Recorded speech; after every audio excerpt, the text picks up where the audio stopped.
The period before boarding the plane heading towards a war zone is a somber moment and provides time for you to reflect with your other teammates, yourself, and your family. The bureaucracy of military logistics is based on timelines and deadlines. Certain events must be accomplished at H hour or on D-Day based on the hurry up and wait method. But once all the last-minute checks are completed and the forms for your records are reviewed another 100 times, it's time to say goodbye to your friends and family.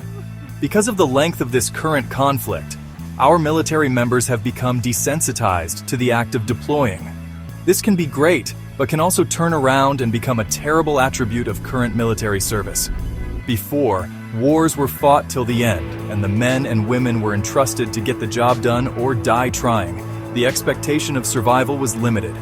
This allowed the men and women to focus on the deadly task of warfighting while eliminating the distraction of hope.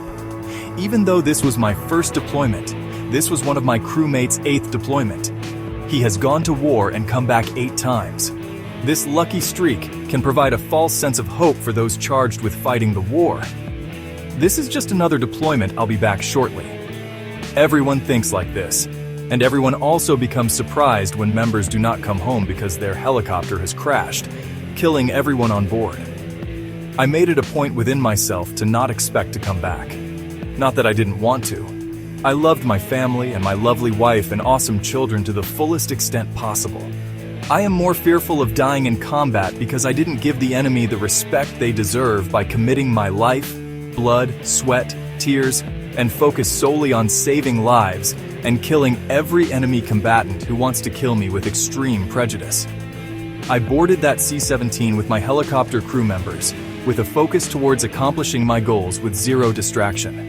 We arrived in Afghanistan under the cover of night to avoid incoming fire from combatants on the ground by the C-17 pilots, using a tactical landing where the dive angle is steeper than normal combined with a faster approach speed.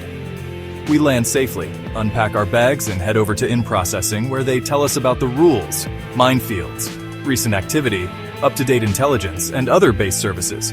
My first impressions? We of America, been there too long. This base was built not to support combat operations, but to support these corporate businesses that have snuck their way into this area of the world. Bagram Air Base, our base of operation, had been turned into a joint base with all the support you would find at a military base in the States, coupled with the dangers of Afghanistan.